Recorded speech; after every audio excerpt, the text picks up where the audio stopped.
Ladies and gentlemen, welcome to an incredible episode of The Left Wing. I am TJ Whitehead, powers taken not given, joined as always by John Cooper Paz of Counterpoint Politics. How you doing today, my friend? TJ, I'm excited for this show, TJ. Like there are Me like too, me too. several topics I am excited to talk about. Not least of which being our obsession movie review, which we'll be doing at the end of the show, I believe. But yeah, we got some political topics to talk about first. I don't know where you start, but I got several things on my agenda. Just cherry on the sundae, the obsession thing. I wanted to bring up a couple things before we started. First was I've already forgot it. God damn it! It was something about the microphone. Yeah. The first thing I was going to mention is every time we hop on backstage, I don't know if John's even noticed this, but whenever I see him, the first thing I say is "Hello again, John." I say it every time. I don't know if he's noticed that, but that's what I've been saying for years now. I say "Hello again, John," and the reason I say that is from a game that we both love, Red Dead Redemption 1. And when John meets Dutch at the top of the mountain at the end of the game, and John comes out of the cave, and Dutch is standing there, he's like, "Hello again, John." And I don't know why I always think about that, but that's the reason I say that, just for your situational awareness from now on. Second, when we started, I wasn't coming in through my microphone. I was coming in through the computer microphone. I had to fix it. And the reason my computer microphone wasn't plugged up was because I had an external hard drive connected to my computer because I've been pirating movies like crazy, John. I've been cutting a lot of the fat, with a lot of the streaming services. I just got sick of it, man. I know this is a complaint everyone has where, hey, we got the streaming service and then I want to watch, Catch Me If You Can. Oh, that'll be $6, please. I know you're already paying for the streaming service, but you got to pay a little bit more. I hate that. And so you got to go to different streaming service that might have it. Nope. Where I'm cutting it down to one streaming service and Amazon because I have Prime anyway. I'm not getting rid of that. So yeah, I'm pirating like crazy. I haven't done this in years, and I forgot how much I loved it, man. It feels like it's 2010 all over again. I love it. It is a great feeling, and it's something that like I've been slowly inching towards getting back into because damn, the streaming services are too much. They were convenient, way more convenient than pirating for a long time.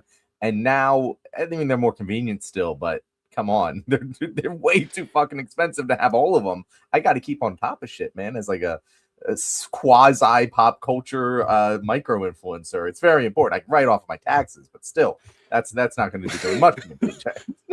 Yeah, you're a family man now. You got to be responsible with the dollars and cents now. You can't be just throwing stuff out there. Yeah, it's kind of crazy. I hate that. And yeah, this is like the enshittification of society that we've seen. That streaming services used to be incredibly convenient. They were great. Now they're overpriced. There's too many of them, and it's not worth it anymore. Same with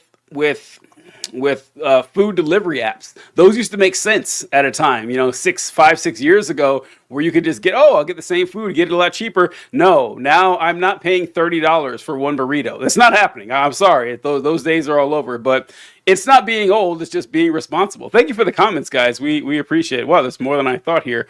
Some good comments here. First one I want to address here is from Kyle, who says, TJ, don't admit your crimes openly online. Quick, say you're joking. No, Kyle, we're not joking. I think you're just confused. When we talk about pirating, it's an inside joke where we pretend to watch a movie while wearing a pirate hat and an eye patch. That's what we're talking about. It's not even a joke. It's just literally what we're doing. So if anyone's listening to this right now, just wanted to clarify that. But also, yeah, if I was go ahead. Colby made me chuckle. Is John going to buy Grand Theft Auto 6 as far as you're going to buy another copy of God of War Ragnarok? Love it with the deep lore pulls. Absolutely love. If you pull a reference to an episode we made many months ago, I will always get a chuckle out of that, Colby. I don't remember that episode. What about God of War Ragnarok? Did you pirate it? When Sony made me purchase God of War Ragnarok twice. That's right. That's right. Oh, good memory. I forgot all about that. Yeah, was that ever resolved? No. I just ate the money. Oh, that's terrible. I'm so sorry to hear that. No, The closest thing we were joking about it. Like we're not, if we were joking about it, we say something like pirates can't go to the movie theaters because they're rated R or something lame. Yeah, we would go down that route. We stand on business here. We just pretend to do something else. And also, it's funny that Colby mentioned GTA 6. I was gonna make a video on TikTok a few minutes ago. Say, oh, I don't have time. I'll get to it later. But it's basically gonna be about the build up and the hype GTA 6.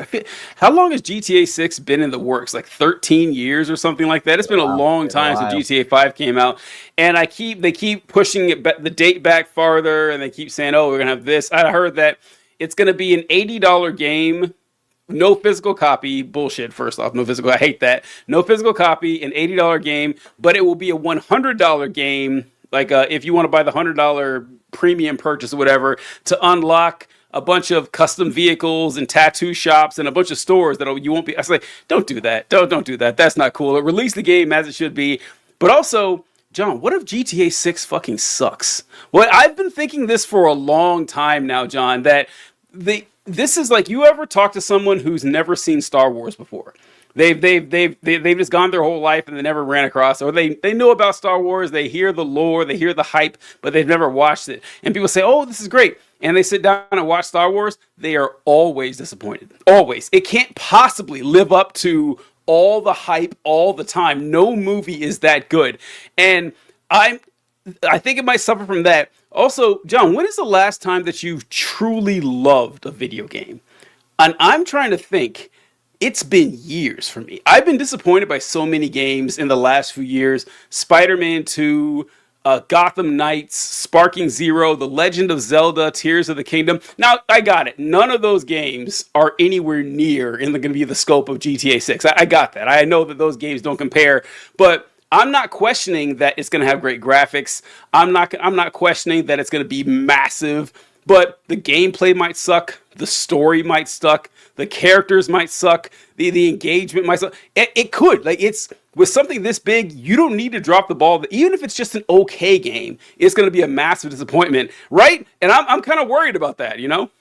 It's the only reason I'm not super concerned about it is it's Rockstar, and Rockstar doesn't really miss. So they haven't missed yet. I'm not going to be banking on them missing again, but damn, you're right. Like Grand Theft Auto, for the kids out there who don't understand, like it was gaming for a long time. It was the pinnacle of gaming. When people thought of gaming, the first game they thought about was Grand Theft Auto, and there's a good reason for that. I don't know if that type of game even is good anymore. Like I don't the coolness of the sandbox open world crime drama, like I don't know if it still flies in 2026. Like I don't know if they're good. Who knows? It could totally suck. It could also be fucking incredible. I'm gonna buy it either way, TJ, because I have to play it. The teenage me would just slap me in the face if I did not buy Grand Theft Auto 6 on day one. But you know, I'm open for anything. I'll return my second copy of God of War Ragnarok to be able to. John, I've been playing Grand Theft Auto a lot longer than you, and I'm just saying that every year that goes by, I feel less likely to buy it. I mean, it doesn't increase for me. Like when they said, "Oh, the game will be out in 2024. Oh, now it'll be out in 2025. Now 2026. Now 2027." I'm not more excited. I'm not. I'm at the same level, maybe even lower. And then again, I am in my 40s, so yeah, it's like less appealing to me now, maybe. But it's just that I love Grand Theft Auto as much as the next person. I would argue, you said that it used to be gaming. I think it still is. I think that if you ask people to name 5 video games, everyone is going to name, Grand Theft Auto. Like that's going to happen, and I love it. And I hate that I never got into online play, which is like what all games are these days. I never got into that. I hate the fact I was really turned off. I'm just really mad that there's going to be no physical copy of it, because that just throws alarm bells off for me. I'm going to think that I don't like the fact that they can just shut the game off. If you have that on your disc, you can play the game whenever you want. If you have a cartridge or a disc or something like that, I'm afraid there'll be some sort of subscription just to play the game. Who knows what horrible innovation they're going to come up with. But what if the game just sucks? I don't know. I love Grand Theft Auto 5 for going back. I love all the Grand Theft Autos, but it's a possibility. And you're right. Rockstar does do great. I mean, and they're going to take care with this one, but you never know. Even monkeys fall from trees. TJ, your unk is showing so hard today. You're just yelling at all the clouds.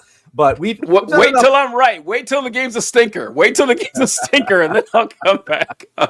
We've done enough pop culture talk for now. Let's pivot away from pop culture. We'll get back to it with the Obsession movie review later. But Kyle asked us. He said, "Hi guys, thoughts on Wildly Gesticulates?" Because there's a lot going on right now. I know where I want to start, TJ. Let's go. Let's go. It's with our new Supreme Leader, one Zoran Mamdani. We talk about Zoran Mamdani a lot, TJ. We've talked about him a lot on this show. I remember not too long ago when I was looking, it was before the primary election, and I was like, damn, if Zoran Mamdani wins the Democratic primary against Andrew Cuomo, it's going to be the first good piece of news that I've seen in over a year. It was the thing that I was holding out hope for, that I couldn't believe could actually be true if it happened. It's a year after that, right about now time. And he is not only the mayor of New York City, TJ, he is shellacking Hakeem Jeffries and Chuck Schumer, going 3 for 3 against their candidates to win the primaries in New York. Just king shit, TJ. He just called it. He was Babe Ruth calling his shot. And he's like, I'm going to endorse these guys and they're going to win. And they won every single race, even the ones they were massive underdogs in. He had someone come out of nowhere, wasn't even working in any sort of public office, and dethroned a fucking long-time Democratic operative. I can't believe it, TJ. Like, we are now living in Zoran Mamdani's world, and Democrats are fucking terrified of it. They are. And yeah, I wish I downloaded a video. I wish I had put it up on Twitter because I can't find it right now. But I'm really interested in seeing the reactions to Zoran Mamdani, because it's really funny listening to Republicans talk about this. Now, the Democrats is another issue. It's so funny, man, because last year when they were really ramping up on this, they were saying that this is New York City. This is the greatest city in the world. This is America's greatest city, and it's going to be toppled and destroyed by this communist Zoran Mamdani. I said, wait a minute. I thought the Democrats were already communists. That's what I've heard in my entire adult life, that the Democrats are socialists, they're communists. This is a form of government that's never worked. I thought that was every Democrat, even in the reddest state. But somehow it's different. All those other Democrats seem great now. They like, now that those Republicans have seen what happened with Mamdani's endorsement, you're seeing them saying this is terrible for the once great Democrat Party. I can't believe that they sold themselves out to socialists, as if we haven't been called socialists for as long as they've been politically active. And I don't know. I'm going to join with Republicans here and start shitting on The View. There's some Republican lady on The View. If I knew her name, I could find the clip. But she is saying that, this is really bad for the Democrats. And I'm a Republican. I've been a Republican my entire life. And I've seen what happens when an extremist element gets control of your party. When you have the radicals on the right wing that took over the Republican Party, made it what it is today. Democrats, don't let that happen to your party. And God, I wish I had that clip and I knew her name, because it was amazing. Because all I could think was, I don't know, lady, extremists taking hold of your party seem to work out pretty well. And, I mean, maybe your argument would stand on some solid ground if you guys didn't sweep the fucking election 2 years ago. If you didn't win the presidency, the House, and the Senate, and the goddamn Supreme Court. Sounds like having the passionate folks at the head. No, it wasn't Meghan McCain, Colby. It was some lady they didn't recognize. And yeah, I don't know. Maybe that's a good sign for us. And listen, if the Democrats are so afraid of this person, just have some good policy that people want to vote for. That's it. That's all. That's literally all you have to do. You can't blame people for trying something new when you suck this whole time. What you got there, John? So I'm pulling up this tweet from Hunter Biden, and fair warning, this is clearly written with AI. Don't get me wrong. But that doesn't mean that every single word Hunter Biden's ChatGPT put out wasn't stunningly correct. So just let's take a look at this. I read this and I was like, this is the most obvious shit that we have been saying for years about how Democrats need to win. And it's shocking that this is still seen as some fringe position. Like you said, Democrats could have done something differently at any point in the last decade of the Trump version of United States politics. They haven't changed at all. We are still operating with the same Democratic Party that we had in 2016 when Trump beat us the first time. And just listen to this. So Hunter Biden says, I'm not running for office, but if I were, and I think he is, then there's some lessons I take away from what happened in New York yesterday. One, authenticity is measurable. Voters can smell a focus group from a mile away. Exactly what we fucking said, TJ. Two, endorsements from the current Democratic leadership now read like warnings. The establishment ring of the party is no longer a sword, it's a question mark. Three, conviction beats caution. The candidates who said hard things about rent, about who pays what, about Gaza, they won. The triangulators lost.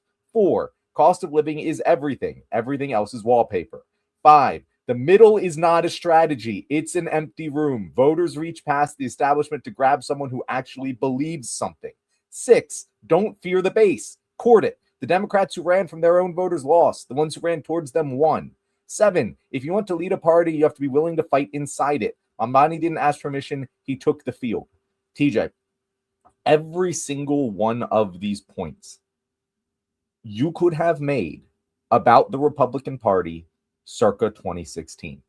Every single one of these points would have been, if you look in hindsight and go, oh, how did Donald Trump take over he did these things. This is exactly how Donald Trump took over a failing Republican Party that just got its ass handed to it 2 elections in a row and just absolutely took it over and reshaped in his image within a single election cycle.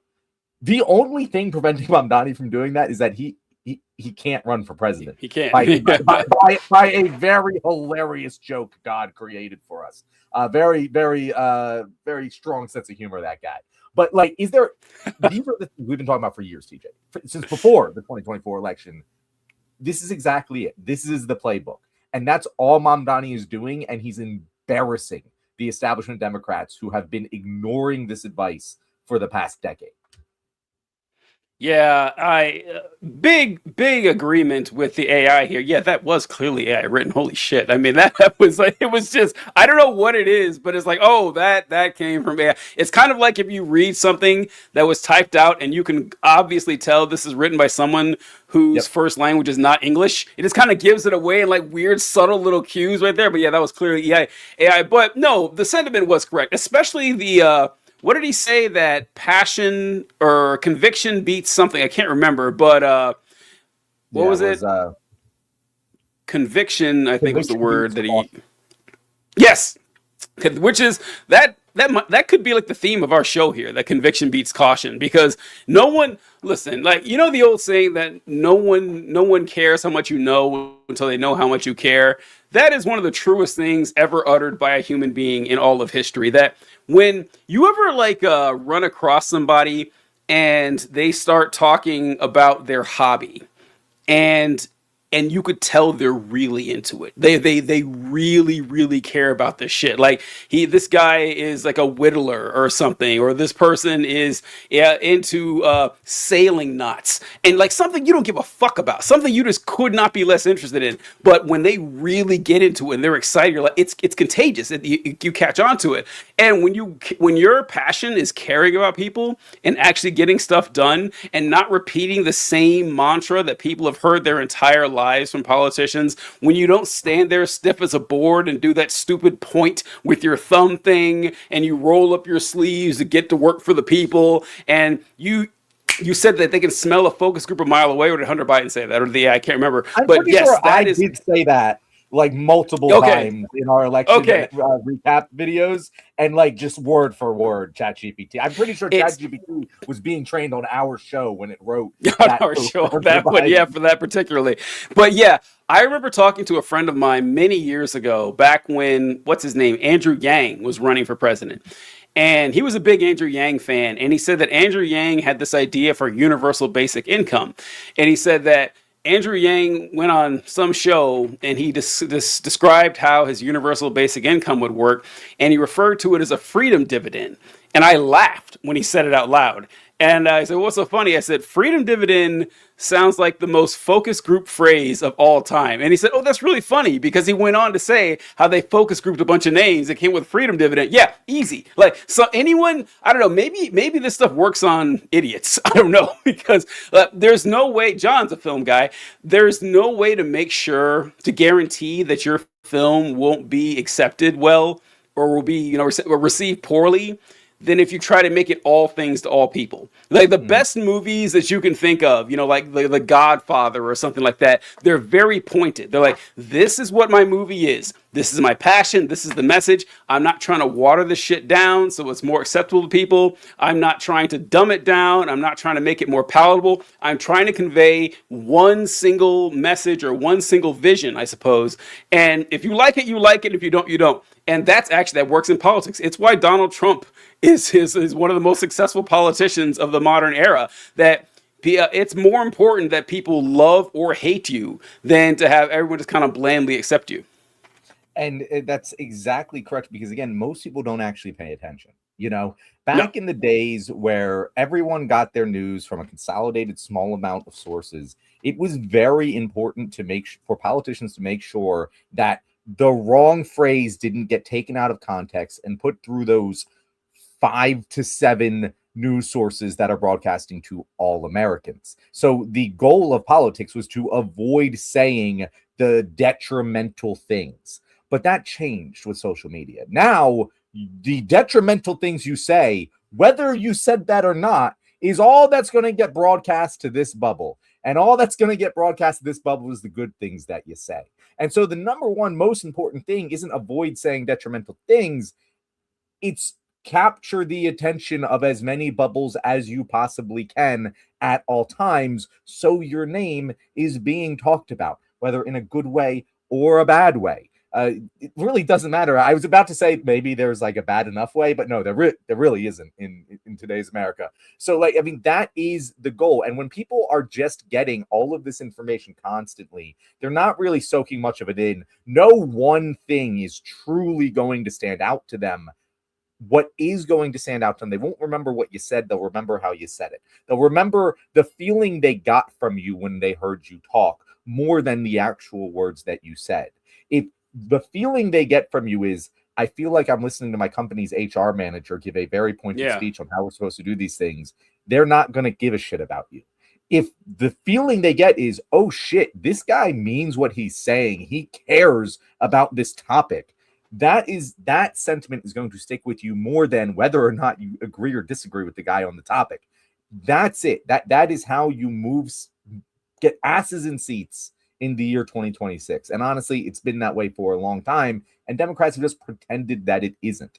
The other key point here, when we talked about the Republican reaction, is just funny because they try and fearmonger, but they fail because Mamdani's the least scary guy you could possibly have. If you would have asked Republicans for a wish list of a boogeyman, I want a Muslim mayor of New York who goes out and says he's a socialist. That would be their wish list, and they got it, and still they can't make people hate Mamdani because he's just that damn likable.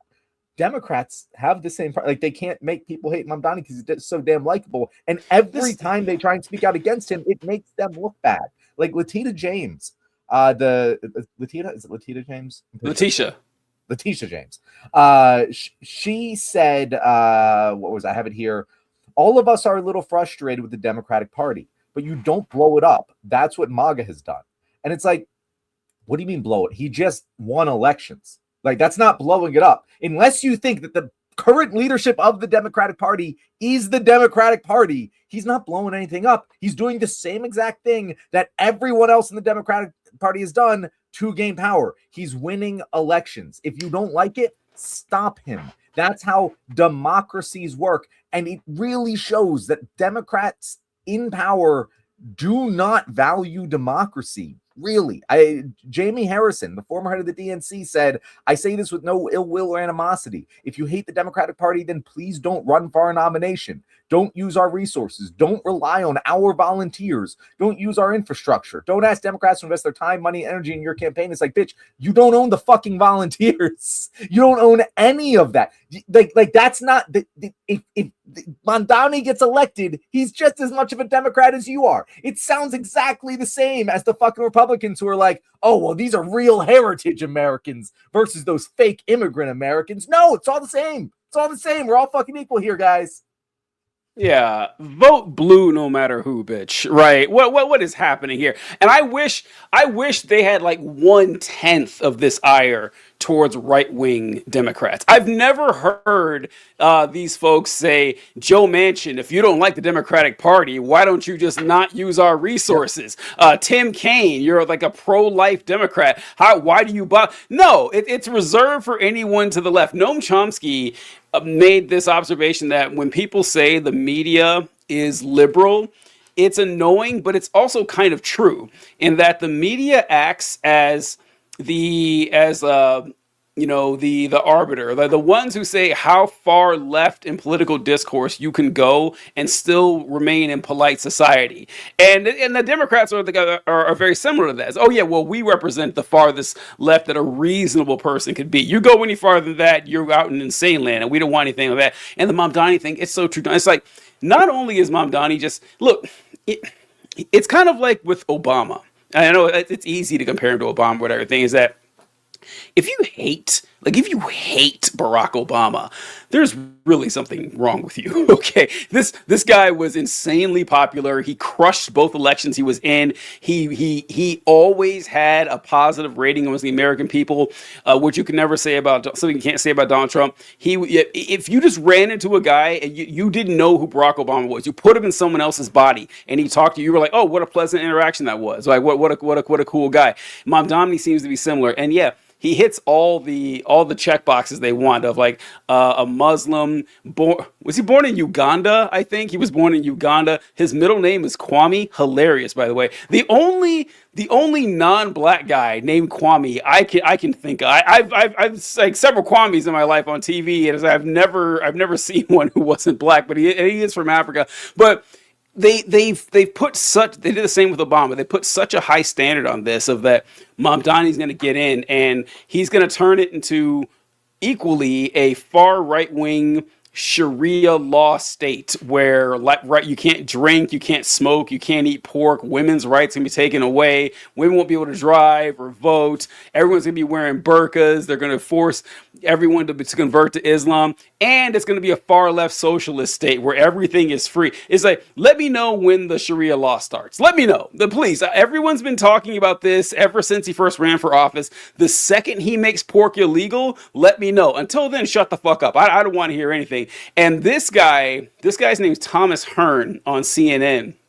He brought something up too about Republicans complaining about these Mamdani-backed candidates and how they're too extreme, and maybe we should be careful before we let all these crazy extremists into the national spotlight. I thought his response was pretty good. But this scares the hell out of me for where our politics are going. Just quickly, it's an animating force in a few of those districts. It's not an animating force in South Carolina's 1st District, nor in New York 17th. It was an animating force in the Democratic convention in Michigan. Oh, yeah. I mean, here's the problem. I mean, you guys are waxing over the entire thing of what's happening here. You talk about dogs that don't hunt anymore. The idea of painting these people as extremists does not hunt anymore, because the moment that you elected Donald Trump and you watch what he has done in the first year of his administration, no one can make the argument that someone's too extreme. I don't know. This woman goes a lot further than Donald Trump has, and I mean, Donald Trump is all. I can't agree with that anymore. It's a point I think that we've made many times, but listen, like, we know this, but the national electorate and local electorate, they know this too. This is like the same thing what they did with Plattner, which you can complain all you want about, Plattner's past and stuff he said and his tattoos and everything. Like I said, the dog don't hunt. These rules don't matter. The people are still acting like this is 1994 and we expect robotic politicians with squeaky clean backgrounds. No, that is gone.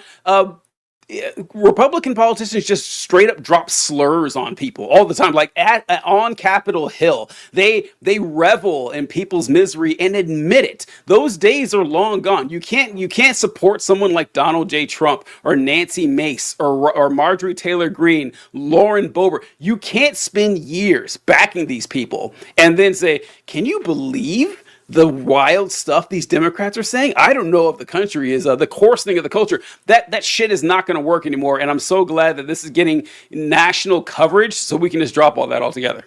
Which, by the way, TJ, to speak to like the accusations of extremism, I looked up like the one girl. I'm forgetting her name off the top of my head. Yeah, I know what you're talking about. Yeah, I can't remember her name. The one, if you can find it, I'm embarrassed that I totally forgot the name.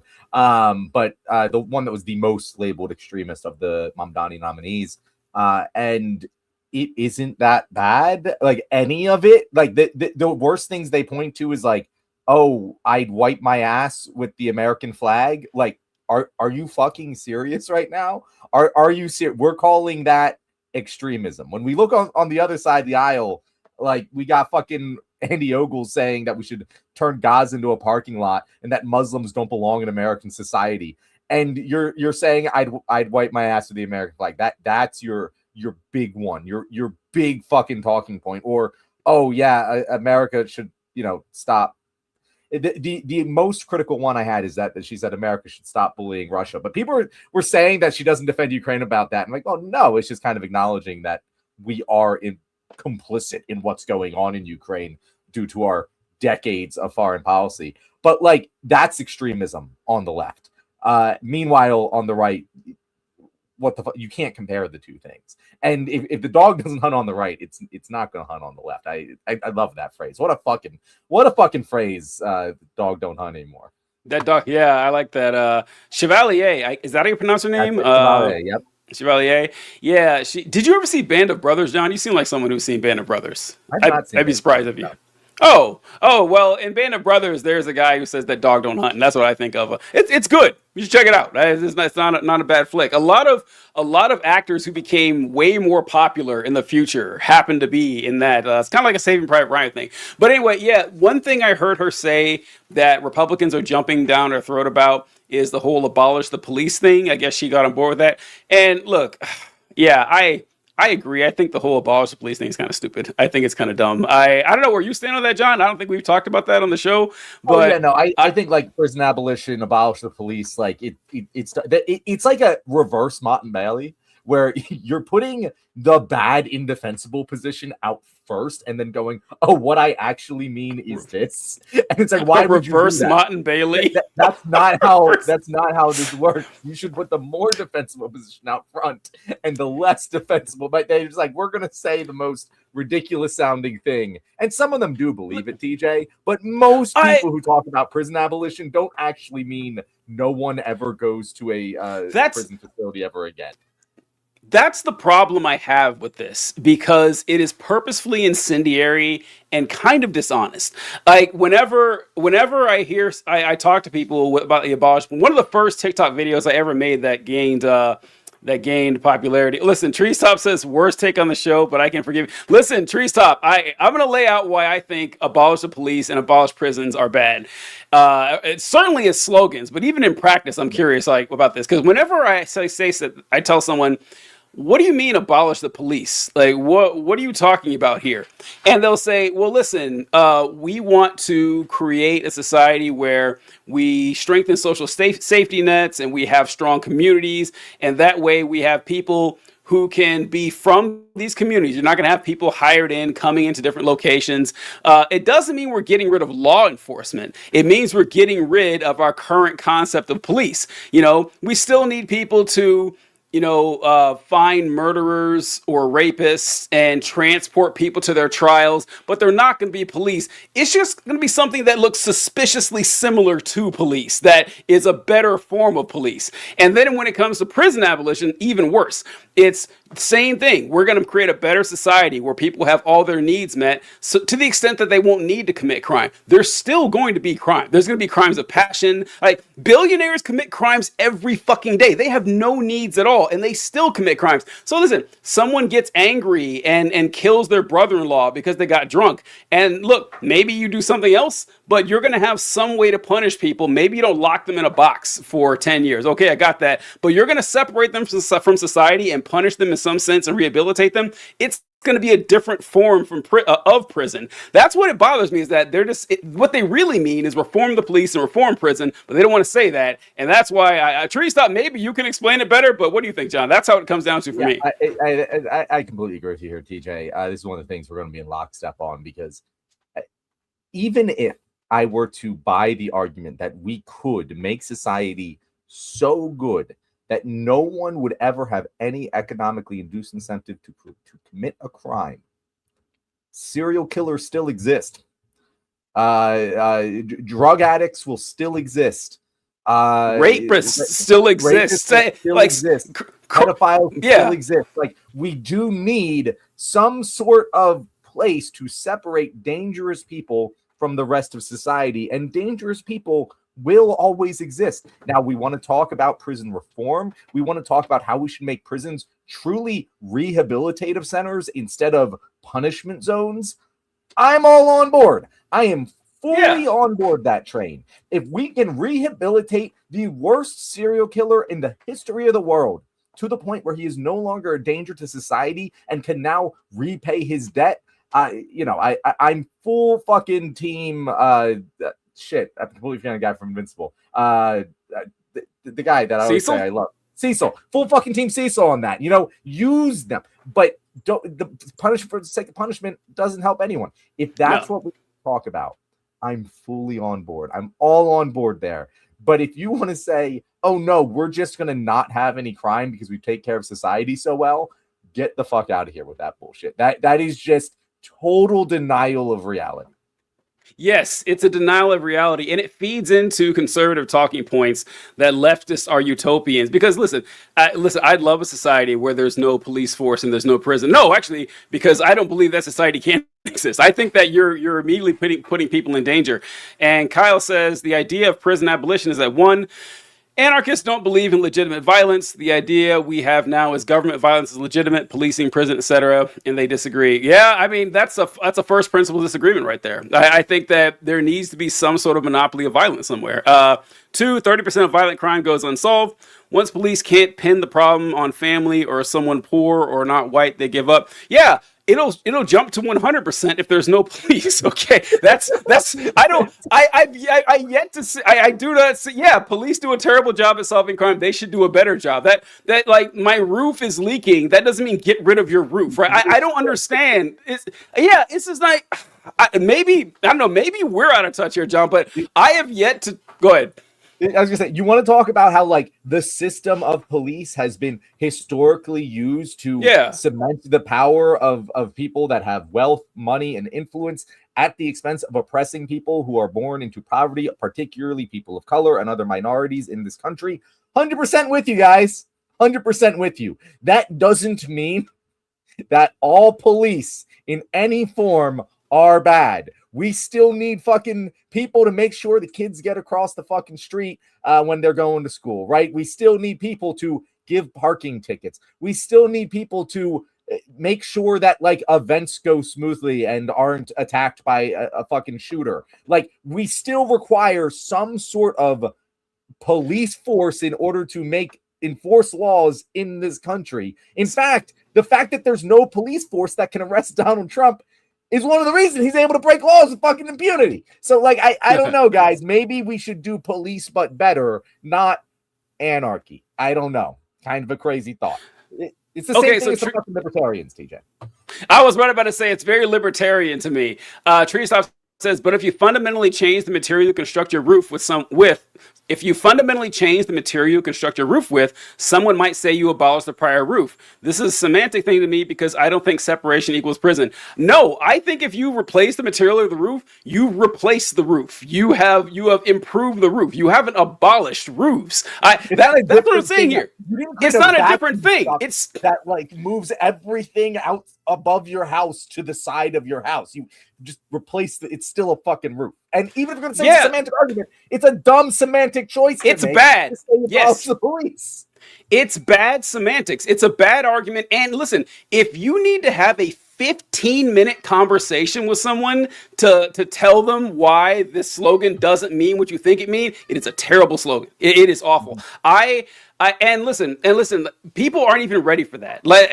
We are so far beyond. This is like when people start arguing about different forms of communism. We are 500 years away from any form of communism. Okay, like people just getting really mad at each other. They're the wrong kind of communist is terrible to me. But no, I remember having an argument. Wolfie's like scratching the door. Can you hear that, John? He's like scratching the doors. But okay, never mind then. All right, so.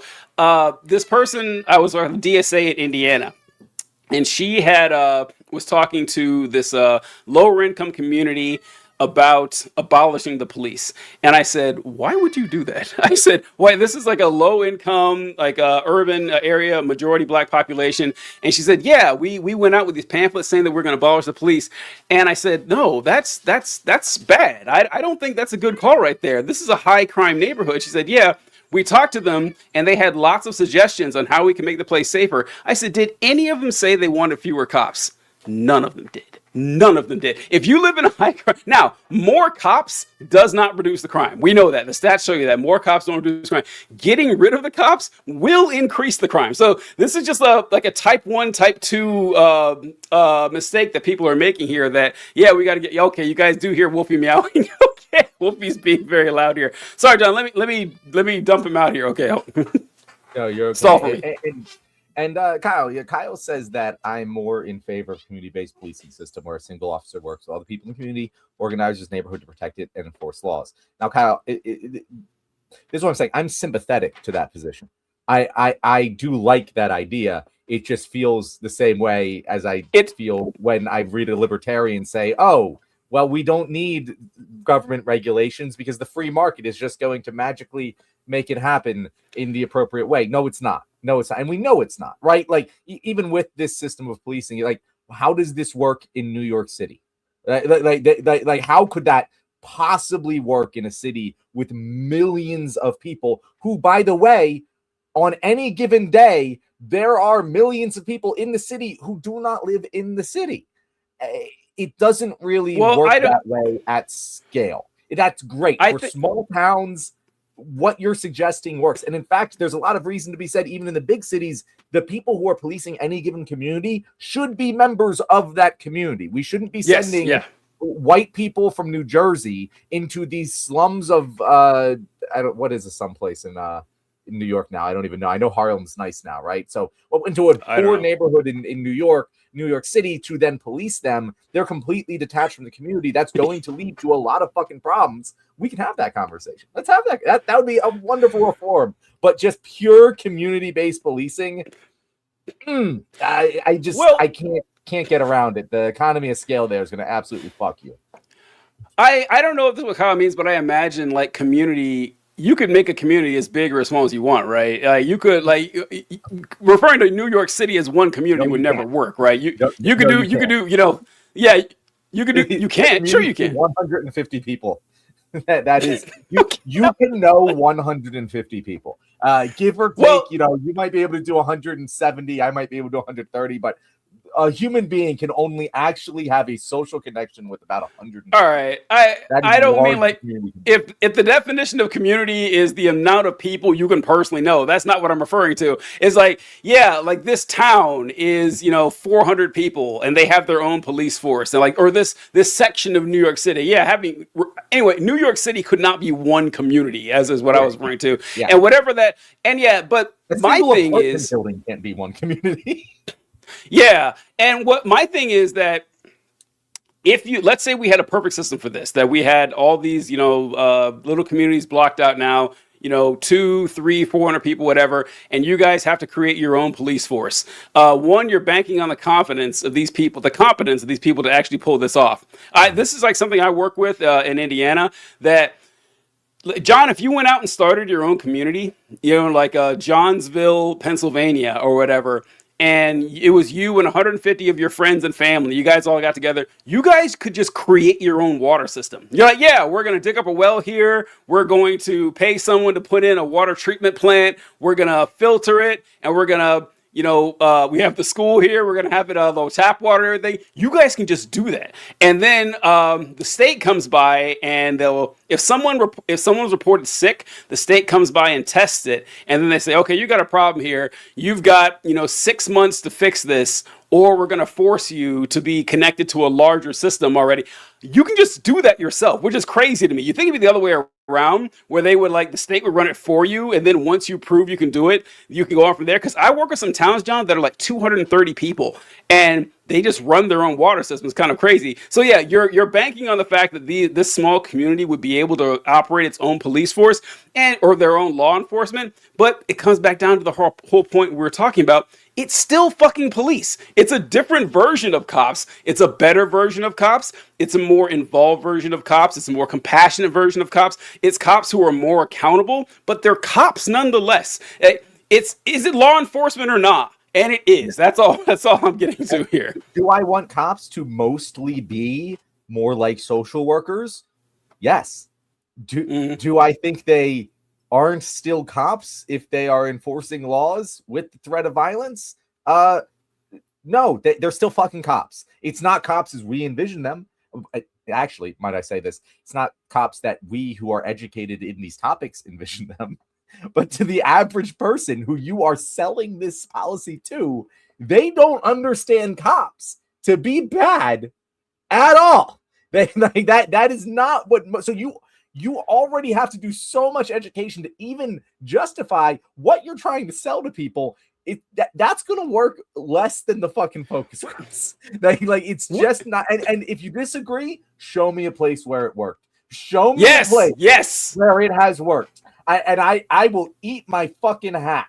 It hasn't. And that does not mean many of the policies that we're talking about haven't worked. More community-based policing. Like I said, about having police be part of the community that they are policing. Having more targeted law enforcement presence in high crime hotspots. We typically know where they are, instead of just kind of random carpet policing.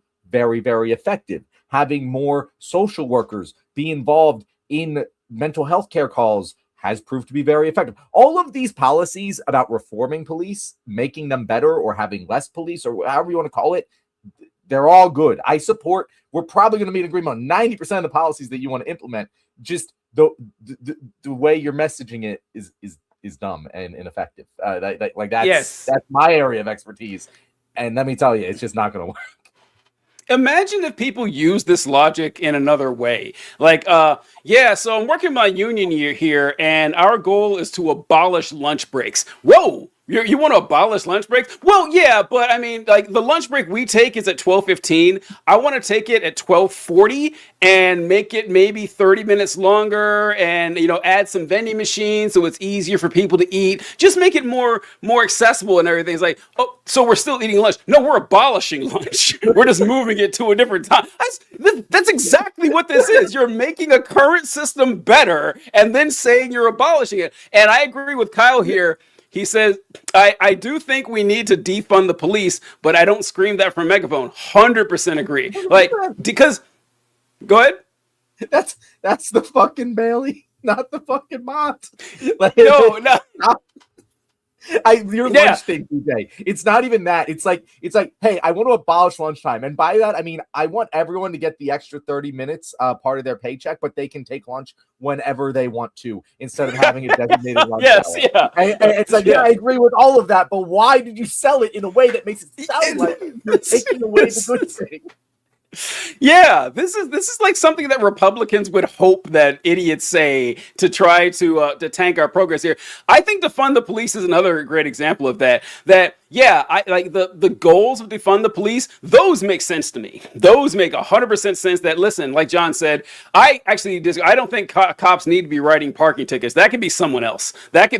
Or speeding tickets, that can be a different entity altogether. It's so weird to me that if you speed, someone shows up holding a gun, next. That's very odd. Yeah, not all cops need guns. That's another great one. Very few cops actually need guns actively on their person, ever. It's making the problem. Yeah, they're causing more problems than they're solving. But If you want funds to be shifted away from the police that should be going to social workers or after school programs, things that are proven to not only reduce crime but to de-escalate. If it's a non-threatening or a non-lethal situation, why does someone need to have a gun at all? Like if the example I always use, that if your neighbor is making too much noise, you call the cops. The first thing the cops are going to say is, well, did you go talk to your neighbor yourself before you send us out there? Which is a perfectly valid question, by the way. If you don't have the balls to tell your neighbor to turn their music down, why are you going to send the cops on them? But then the cop's going to show up. But it's like, imagine if you went over to your neighbor with a gun on your hip and said, how about you turn the music down, buddy? Right? How is that interaction going to go? It's just as weird when a cop does it. So yeah, we can defund the police to keep them, actually to help them give them more time to solve actual crimes, that when cops should be out chasing, killers and rapists and arsonists and murderers and stuff like that. Okay, maybe give them that, but I'm not going to say defund the police, because unless you look into it, you're going to think they're going to drain the money from the police force and no one's going to be able to protect me if someone breaks in my house at night. It's all about marketing, and no one cares about the theory you read on this if you can't communicate it properly. And kind of what you're saying there, even if your goal, like even if you disagree with me and TJ right now and you're like, no, full scale prison cop abolishment, 100%, get rid of them.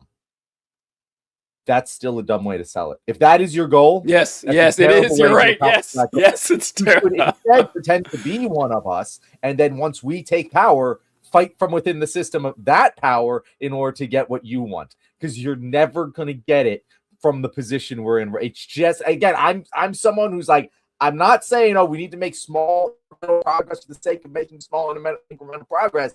I'm saying that progress is impossible to be made all at once. It just cannot fucking happen. In the same way that Zoran didn't try to get rid of Chuck Schumer and Hakeem Jeffries right now. I think Colby had mentioned this on my threads, and it was a great point. It's just like, that would be too much. It's too much progress to make all at one time. There is value in taking incremental steps, not for the sake of taking incremental steps, but to make it easier to accomplish your goals. This is one of those situations. You should stop saying prison abolitionment, even if that is actually what you really mean. How many times do we say it on the show? Learn something from the Republicans. When the Republicans were running in 2024, and whenever Trump got asked questions about 2025, he'd say, Project 25, never heard of it. I don't know what you guys are talking about. Mm-hmm. Russell Vought, he worked for me, but I don't know anything about this thing he wrote. All the pundits said, you guys are crazy for talking about Project 2025. Now that they're in power, I love Matt Walsh, actually, when Matt Walsh said, hey, just so you know, we were lying the whole time. We're totally on board with Project 2025, and we're going to enact it all, and I can't wait. That was great. I love when Matt Walsh did that. But yeah, they didn't lead with Project 2025. They tried to keep it under the rug. So yeah, even like John said, even if you do have the more radical view on this, tone it down a bit, surprise that on people later, sweet talk them first. Huge ass said it's pronounced Nope, it's Vault. Not here. Not here. Not here, man. We've been over this a few times. I refuse to call him Russell Vought. No, Russell Vought. It's too good. It's too perfect. Yeah, life doesn't give you like little treats like this very often, so you gotta stick with that. All right, John. Okay. Speaking of people who are going to be locked up and have the key thrown away, what about the vandals over there at the reflecting pool of the White House, man? This story has no business being as big as it is, but I love it. I love that it's this big, and I love Trump's insistence that someone took a box cutter and sliced open what basically rhino lining without anyone noticing it, and saying that it definitely happened, and then people making fun of him, taking pictures of the algae, stuff I just wouldn't give a shit about, stuff I just would not care about at all. I still don't really care. It's just really funny to him going overboard, sending the National Guard, sending Capitol Police, putting up giant fencing around the reflecting pool, huge cameras on towers. It's hilarious, man. I can't get enough of this. TJ, it reminds me of like one of the shows that you watched growing up, like a kid's cartoon show. Like every single kid's show has an episode with this plot line where the main character tells a lie. And in order to get out of some like punishment, some small scale thing, and then by continuing to try and defend that lie, it gets worse and worse and worse and worse for them, to the point where they should just come forward and be clean about it and make everyone forget about the lie, but their refusal to do so makes the consequences worse. That's what Donald Trump is experiencing right now with this fucking reflecting pool. Like he didn't have to make it a thing. He didn't have to lie about it. He did and now it's just the most obvious bullshit. Like you can't lie about it. You're saying you have videos and pictures. Release the fucking pictures and videos, bro. Like you're saying these things. And again, I don't care if it was vandals or you fucked it up. I don't give a shit. I don't even care that we wasted a couple $1 million on this, TJ. In the scope of the things our government does, wasting $16 million on incorrectly maintaining a monument, it could have happened. If Joe Biden had done that, TJ, I wouldn't have even known. Nope. And I often looked for things to criticize Joe Biden for. No one would have known if Trump had just stayed quiet about this. He's the one turning it into a story, which, by the way, is the perfect symbolism for his entire fucking presidency. Just actions taken out of spite to destroy something Obama did and try to replace it with something that everyone knew before you destroyed it would be worse, and told you would be worse in a very specific prescriptive way, and then it ended up being even worse than their warnings ended up telling you it would be. You talked about with Iran, you talk about that with tariffs, you talk about that with like every single thing Trump does follows this, and the fact that it is called a reflecting pool in Washington D.C., like the writers couldn't have been taking on the symbolism anymore there, DJ. Yeah, I can't believe that Obama derangement syndrome is not a thing. How are the Democrats not running with this? Donald Trump mentions Barack Obama every other day. Obama has not been president for 10 fucking years. Yeah. Okay? It has been a long ass time since Barack Obama was in the White House, and Trump still cannot stop talking about him.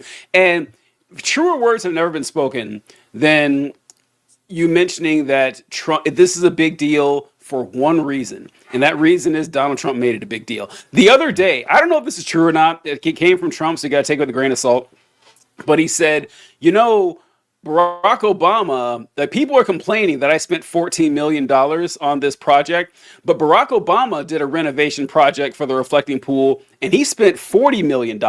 And Biden did another renovation, and he spent $10 million.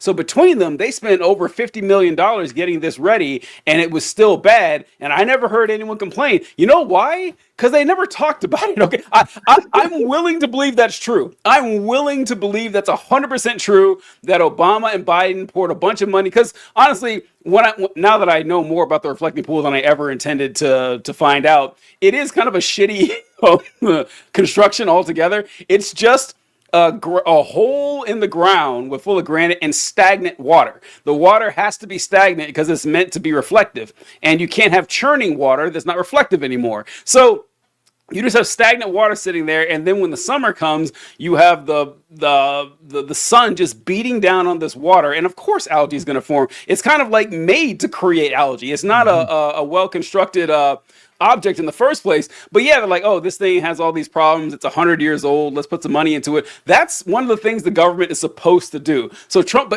made a huge deal about it. He wouldn't shut up about it, and now it sucks, and people are making fun of him for it. This is like, it's a weird role reversal where the Republicans are taking this super seriously. Like, they really, really care. They're mad that people aren't happy about this, to the extent that they're willing to accept Donald Trump saying, yeah, someone cut a hole in this. And you asked for evidence, John. You asked for proof that someone actually cut a hole in this. So I'm happy to share this with you guys. But the United States Park Police released this bulletin here. The United States Park Police is seeking assistance in identifying the individual depicted here in connection with the destruction of government property investigation. The incident occurred on June 19, 2026 at approximately 3:36 p.m. at the Reflecting Pool on the grounds of the Lincoln Memorial in Washington, D.C. Anyone with information, contact them. This is the evidence that they are submitting to us, John. This grainy-ass video that he's zooming in where it looks like, I don't know, an 8th grade girl is putting her arm into the water here. She keeps it in there for like 5 seconds.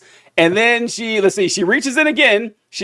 So this water is like 20 inches deep, okay? She doesn't even make it to her elbow, okay? She doesn't even make it to her elbow. And she reaches in again. And it looks like she might pull, like maybe she pulled some paint out or something. And then she walked away. This is what the United States government has released as evidence that someone has tampered with this pool. And I got to say, hats off to the boys in blue here. Great work. Excellent work in bringing these criminals to justice.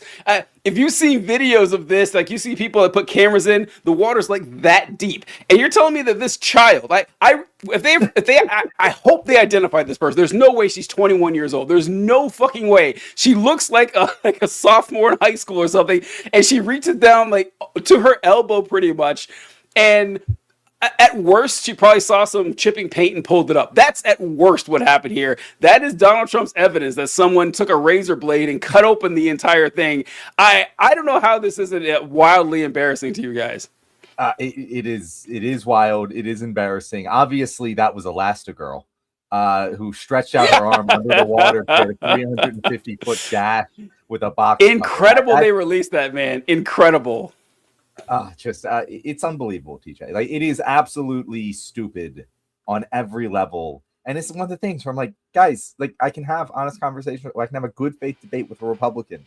If you're going to tell me that you believe the reason that fucking pool is full of algae, the only reason a pool full of still water in the heat of the summer is filled with algae is because someone took a box cutter and cut a 350-foot gash, or a series of gashes that total 350 feet. The story has changed.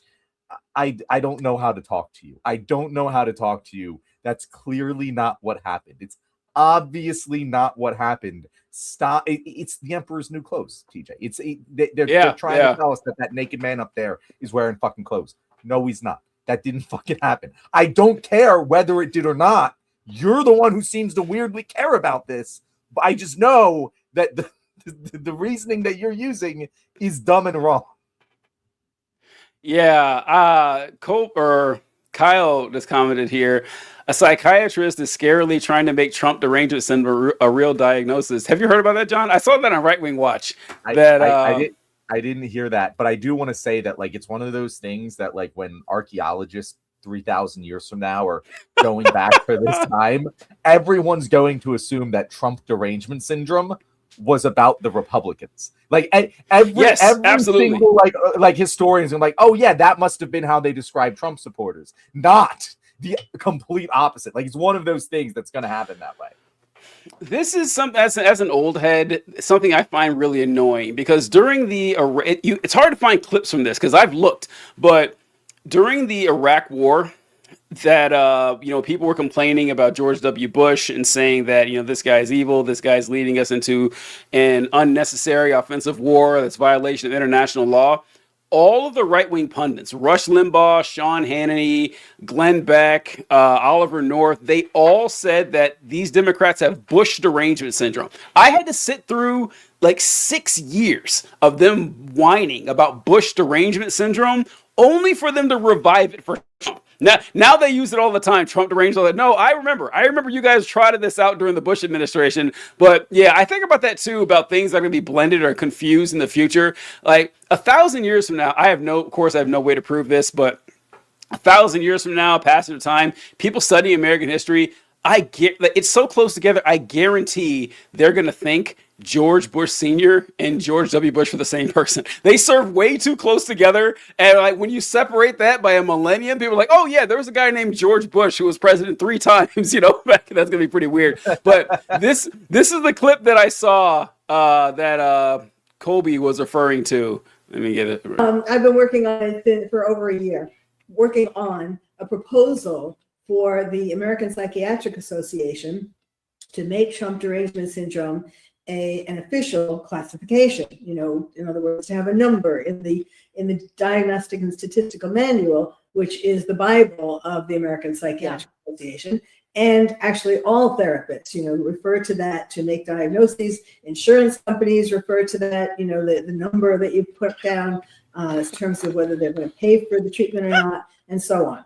So I have been working to put together a very detailed, because they are, you know, the classifications in the DSM are very detailed.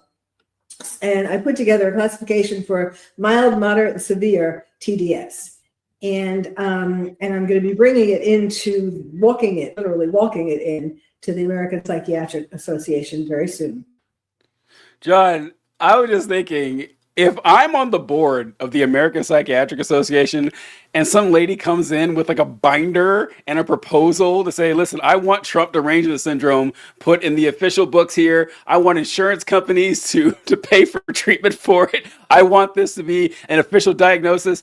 I would be hard pressed not to accept it for your reasons there. Lady, you do sound like you have it, okay? This is very strange. You are our first official case of Trump. That would be the move on this right here. Let's completely reverse it on him that, wow, I can't believe how devoted you guys are to this insane man. We're putting this in there. It's going to be in the DSM. That's the only way this could be work out funny in our favor. It's insane to me that like insane, man. A doctor, man. I just and like again, like if you want to argue, like you want to be like, oh yeah, Donald Trump, like he's a good president, whatever. Like again, we can have good faith debates. There's no way you could like clinically classify Trump derangements. It's not a thing. It's not an actual thing. It's just something you say when you think. And again, the definition that is used for Trump is just like, yeah, when liberals will oppose anything Donald Trump says because they hate everything about the orange man and will just oppose it on instinct. That's Trump derangement syndrome. Correct me if I'm wrong here, guys. I'm not, but go ahead. That can't be clinically diagnosed because there's already a bunch of fucking psychological phenomenon that lead to that outcome. You're trying to describe an outcome as the disease itself. And that's not how our fucking brains work. That's not how medicine works. That's not how science works. And so I don't even understand how you could feasibly make it any sort of psychological diagnosis ever at all, or how that would change anything. Because the only way it would help you is if you had it and could get like medication through your insurance for being diagnosed with it. So you would just only be helping liberals, technically, in order to own the libs. Like it's a very strange, not that I think their logical consistency is their strong suit, but yeah, that makes no fucking sense. I don't get it. Especially, you know what? Fuck. That was just a side note that someone commented on. It is kind of crazy. I want to talk about real quick, if you don't mind, John. Yeah. Just a little thing. I saw a interview. It's just a snippet from an interview with Scott Bessent, Mark's favorite guy. Yeah, I don't think Mark's here today, but Brett Baer at Fox News showed this poll here. I used it for the thumbnail of the show, and this is like a 10-second clip on it. Look at the polls. It is upside down when it comes to economic thought. Why is that? Gasoline's a big indicator that's going to come down, and people are spending. All right, that's it right there. But I just want to just hover on this and talk about this approval rating right here. This is a Fox News poll. This is Trump on, with home court advantage here. 68% disapproval on the economy. And listen, you talk about smart people who support Trump, they're the scariest ones. Like the smart people I know, like the people who I know are accomplished and are intelligent and they support Trump, I was like, ooh, that's terrifying. And I talked to actually the person I'm thinking of didn't support Trump. And I was talking to her a couple years ago and she said that her brother, who was my friend when I was a kid, that he was a Trump supporter.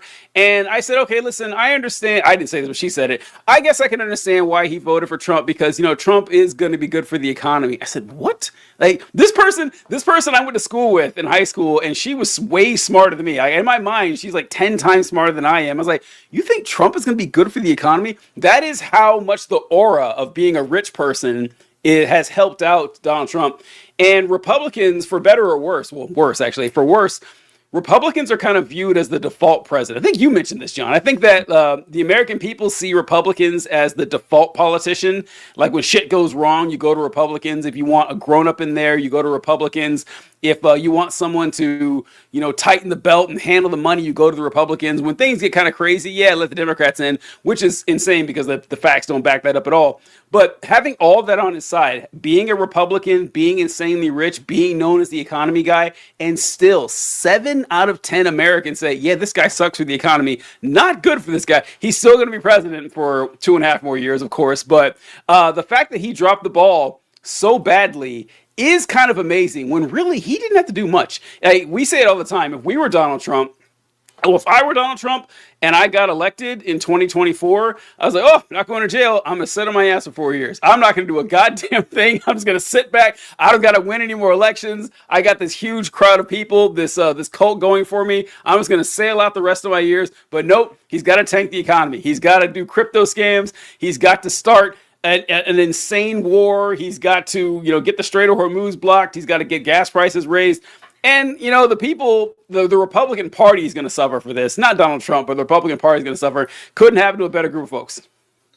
It is insane, DJ. And you kind of mentioned that, like, as much as it's not correct to think of Republicans as the default president, forever, like, Republicans have basically used the same playbook when elected. It's, cut down on welfare, austerity measures, the kind of things that appeal to a certain type of person as being good, fiscally responsible policy, right? And again, we know that that's not actually the case, but if you don't know anything about how any of this works, it does sound correct. Yeah. And the problem is Trump won. He did that. Trump won, did the classic Republican playbook. And so after Trump won, people thought Trump was still good at economy. People genuinely thought, oh yeah, Trump will be good for the economy again. Because I remember the Trump years and they were good. They were stable. And the Biden years were bad, unstable. I get it. I understand it. But the problem is Trump came in and he just went fucking crazy. Like and we all knew he was going to. We all knew that he said he was going to put blanket tariffs. He did many, many things that everyone knew were going to be bad for the economy. But the average person didn't understand that. So they're just like, oh yeah, good for you. Now that he's doing them and they're seeing the effects, the obvious tangible effects on the scoreboard that's on every street corner of the fucking gas station of the Iran war, which any dumbass person can understand. Yeah, you go to war with the oil countries and the price of oil is going to rise. It's not going to look good for you. You're going to lose that sense of invincibility that just defaults to Republicans being more fiscally responsible when you just are blatantly being not fiscally responsible and covering the fucking Oval Office in fucking gold facades and building a giant multi-million-dollar ballroom and doing all of the least fiscally responsible shit you can possibly do. You're going to lose that aura and people are going to turn on you. And that's exactly what's happening here. I have another example of this. I don't know if you saw this, but Donald Trump has entered his. Kobe said under Joe Biden, Johnny can only afford to buy one new copy, of God of War. I love it, Kobe.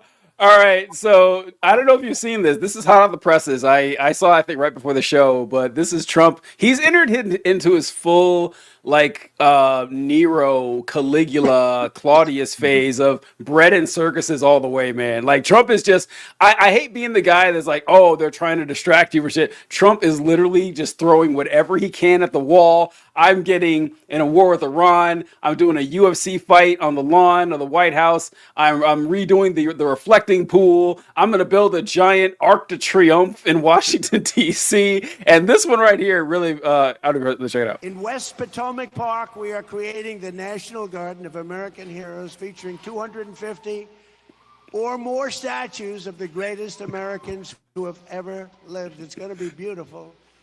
And next week at Freedom Plaza, we will unveil the Spirit of 76 exhibition honoring the heroes and martyrs of the American Revolution.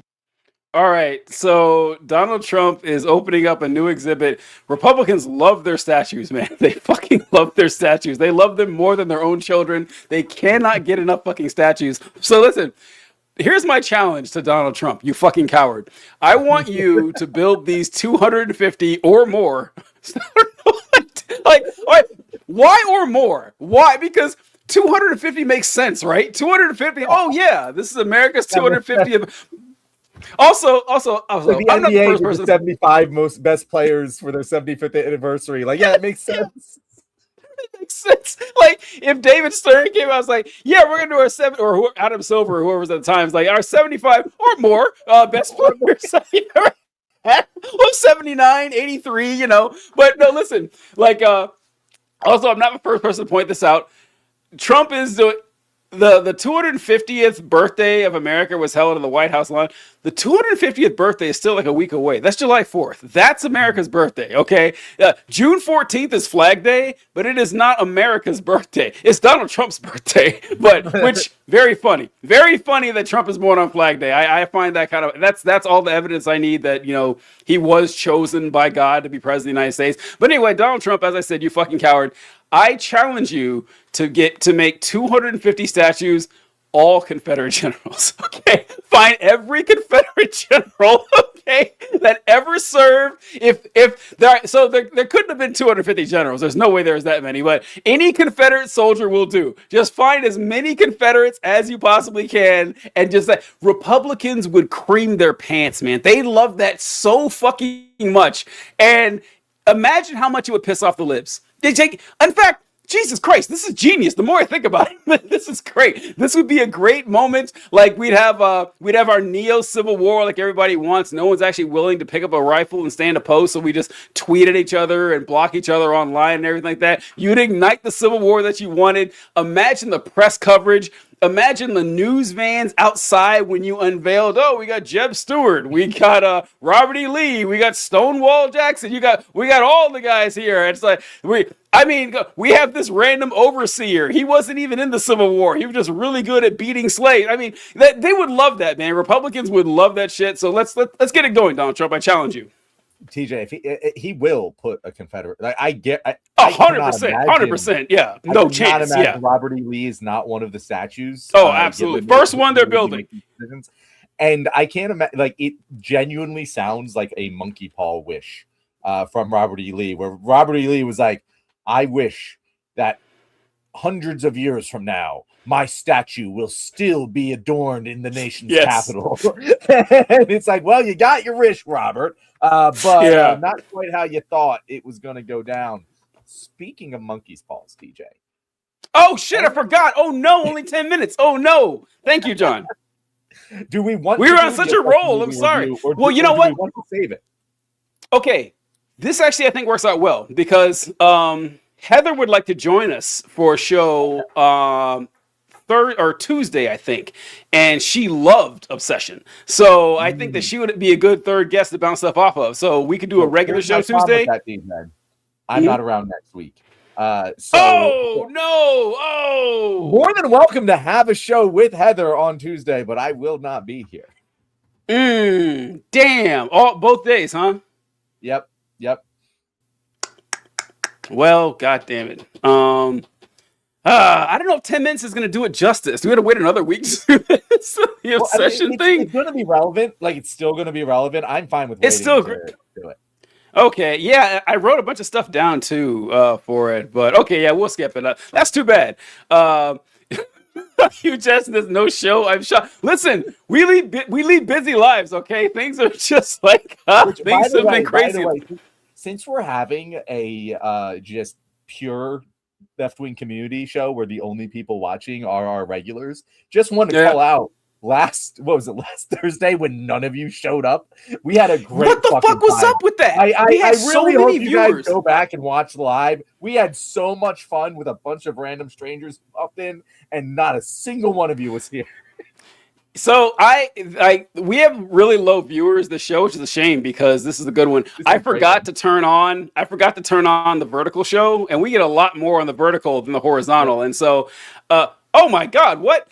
Kyle says, I hated Obsession. There are a billion I want this woman to love me movies and 3 I want this man to love me movies. The former is so... Okay, I don't know if that's a good reason to hate the... we'll talk about it later. We'll talk about it later. Yeah, Huge Ass. It was on YouTube. Yeah, so on Tuesdays we're doing TikTok and Thursdays we're doing YouTube. But yeah, last Thursday we had a great show and none of you guys showed up. We had like 90 comments from people that we didn't recognize at all, but none of... I was looking for you guys, never got notified. Weird. I wonder what's up with that. Weird. Maybe that's the thing. I don't know. And was there no recording? I don't know. There may not be, because when we ever get hit by a copyright strike, there's no recording. So I don't know. That's odd. But okay. All right. Yeah. The Robert E. Lee thing, of course.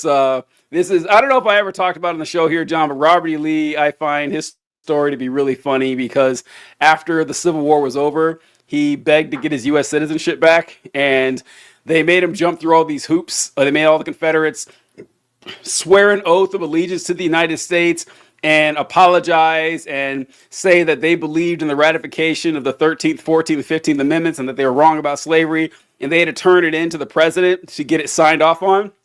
He sent it up to the Secretary of State, William Seward, and Seward thought it was hilarious and that Robert E. Lee was groveling to get his citizenship back. Seward thought it was so funny. And so he took Lee's oath of, what is it called? I just said it. The oath of loyalty, the oath of loyalty to the United States, and he tossed it in a closet in the White House somewhere. And then he took his request begging for his citizenship back and just took it home. He ended up giving it to a friend of his as a souvenir, and his friend kept it in his family for like hundreds of years. No one knew about this until 1970 when they were cleaning out like the archives in the White House. Like, what the fuck? This is Robert E. Lee's oath of loyalty to the White House. And they tracked down the guy who had the request. And so Lee died, in like 1870 or something, died like a bitch, begging for a citizenship and never getting it back. I kind of love that. Died like a dog. Died like my fault. I should have said that. I can't believe. There was there was something else. You and Kyle said they looked for the show. Very weird. Yeah, that's odd. Weird. Yeah, I don't know what's up with that. Apologies on behalf of our Google overlords. TJ, did you ever listen to military bands during your service? Yeah, and they're great. They're great. They're really good. I have to say, they do a good job. I've always kind of wondered, why do we have military bands? Like what kind? Are you talking about like the ones that play the music on the there's two different kinds. There's two different kinds. Yeah, the marching bands. So the marching bands are just for tradition and stuff. And whenever there's ceremonies, they always play like the music. And there's always like for the really big ones, like a lot of the stuff isn't done by voice, it's done by music. And so like traditionally that's just what they do. And they're good. I mean, they're awe-inspiring and they're professionals. They have really good musicians program in the Army. And then they have another type of band that plays contemporary music. That's a little weirder to me, where you have guys up on stage and like they're soldiers and they play electric guitars and keyboards and they sing modern pop music. And they're like they go on like morale tours. It's basically karaoke. And so they will, like, you'll have a big party like Trump's like 250th party. Almost guarantee you there was like a bunch of soldiers. They're not in uniform or anything. They look like normal people, but they do contemporary music. And then they do morale tours for deployed soldiers too. I remember when I deployed, they had some Air Force group come in. They introduced me to a Daft Punk song called "Give Life Back to Music" that I really love. I remember that. But no, a lot of cool stuff in the military. Joining the folks. If you guys want to join the United States military, you want to sign up for Uncle Sam, let me know. I'll help you get the paperwork figured out. If you got to hide something from the government, I know exactly how to do that too. You want to cheat on the ASVAB? I got. Does the military do like referral links where we can get like a bonus for signing people up for the military? I don't know, actually. I don't know. I've never done this as a civilian before, but I cannot. Yeah. Oh wait. Why have ensembles at all? They're fantastic players. I'm not sure what he means by that. I'm not sure what that means, but all right. Well, we only got a few minutes left. I played trombone for 7 years and played all the branch themes for Veterans Day assemblies. I wish there was more people who knew what I was talking about here. I love the military songs. The Army song is great. The Marine song is great. Whereas like From the Halls of Montezuma, that song and everything. The Air Force song is fucking. to the shores of Tripoli. The Air Force song, John, is fucking hilarious. It's so funny. It sounds like a song made in the 1940s. It's like, off we go into the wild blue yonder. It's so goofy and lame. And this is goofy and lame compared to the other ones too. The other ones sound pretty good, but all right, sorry. Any last thoughts here, John? I think we're going to wrap the show there, TJ. Definitely. I will be gone next week. If TJ wants to host a show, he may or may not do so. But we'll be back with our we've been teasing the Obsession movie review now for like 2 weeks. I know, we're 2 weeks now. Yeah. I think Heather and I will do one at least on one day. Good. Maybe me and Heather will do one just for the shits and giggles of it, see how it goes. But all right. Thanks, guys. We'll catch you. I don't know. 14 days or no, 12 days from now. Have a good one. God, that was such a good episode.